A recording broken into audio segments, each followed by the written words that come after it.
Okay, guys, today I'm going to teach you about earthquakes. Okay, so we're going to have to revisit a couple of old but familiar concepts in order to understand this. So, without getting too much into geology, just revisit a couple quick concepts. You got to remember the concept of plate tectonics, and you have to remember the concept of thermal convection. Okay, so what's happening with thermal convection, just like what happens in a pot of boiling water or rising atmospheric gases rising and falling. This same thing happens inside of the Earth in a region called the mantle, which is a huge region of the inside of our planet. Okay, so the mantle is actually so hot with liquid magma or semi-liquid magma that it actually is fluid. Okay, so it's subjected to convective currents. Okay, just like rising air in a room that rises and falls. Okay, it's fluid. The molecules are semi-fluid, so it can be subjected to that kind of convective force. Okay, now this is the driving force behind plate tectonics. Okay, because the actual crust of the Earth, the actual crust of the Earth itself is very hard. It's not subjected to convective forces because it's a solid. Okay, convection doesn't happen in solids, so you have rising magma that rises and then cools, rises and cools in a convective current, which has a lot of impact on the solid exterior of the planet. Now, in order to really appreciate how relatively small the crust of the planet is compared to the actual mass of the planet itself, it would be like if you had an apple, the skin of the apple would be the Earth's crust. Okay, so it's really narrow relative to how much mass there is on the of the whole planet itself, going from the core to the crust. Okay, so there's really three things that happens when plates communicate. So remember, plates themselves, I drew these little puzzle pieces to exemplify how perfectly or near perfectly these plates, the tectonic plates of the planet, fit with one another. Okay, so these plates collide, they pull apart, and they slide past each other. There's really three things that they do. Okay, so if you're talking about rising magma in that rising convective current, that's gonna pull the plates away from each other because that magma is gonna rise. That rising liquid molten rock is gonna rise, push those plates away from each other. But then you also have magma that's cooling and sinking. Okay, and in those regions, you're actually going to have subduction. Okay, that's when you have colliding plates and one slips under the other one and gets recycled back into the mantle. Okay, and then you have plates that actually rub up against one another. Okay, so colliding, diverging, and then rubbing up against one another. So this is really what can tell you the anatomy of a quake, an earthquake. Okay, so you have what's really going on inside of an earthquake when you have two plates that are situated next to each other at a line called the fault. Okay, the actual point of friction itself, okay, inside of the upper mantle is what you call the hypocenter, or sometimes it's called the focus of the earthquake.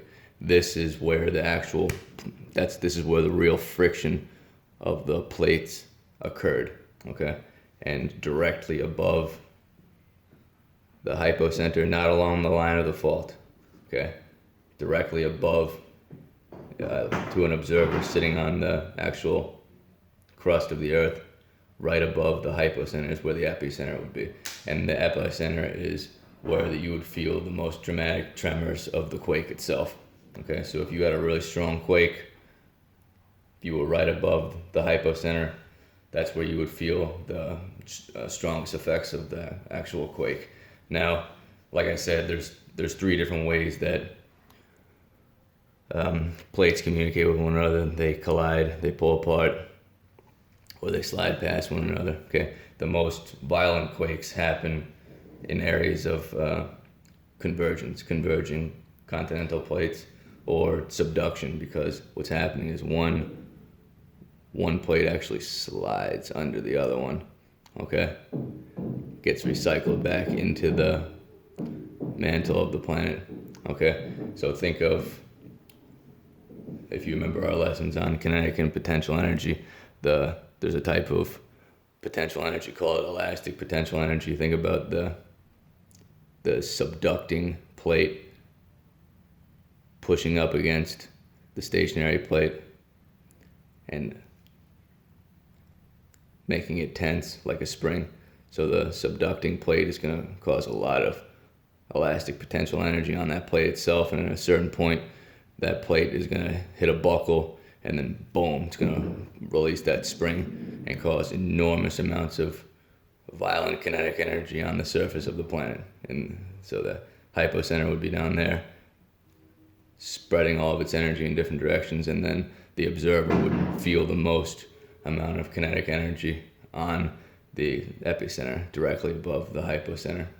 Okay, so that converging subduction kind of earthquake is typically the most powerful. But you also have very violent quakes that come from plates rubbing up against each other at what we call transfer faults. This is what actually happens typically in earthquakes in California on the San Andreas Fault.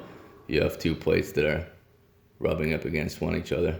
Okay, and then you have earthquakes oftentimes in the ocean that come from that diverging plate to rising convection from magma pulling apart or pushing apart continental plates and then causing earthquakes in the ocean. Okay, so there's many different types of earthquakes, and they're all caused by these three different plate boundaries. Okay, deep in the Earth's crust or in the upper mantle is where you get that hypocenter. Directly above, you got that epicenter.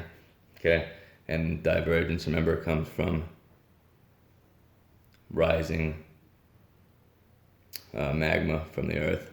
Okay, replacing that crust that's now going to get recycled back into the mantle, and that new magma comes up and forms new crust.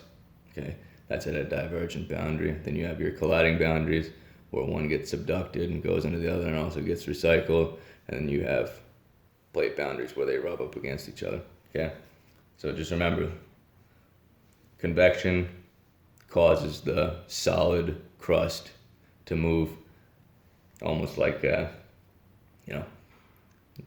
hard objects on a very, very viscous but very, very hot semi-solid, semi-liquid material, which is the molten magma that makes up the mantle. Okay, and the crust of the Earth is situated on that molten rock. Okay, this is earthquakes, guys. Thanks.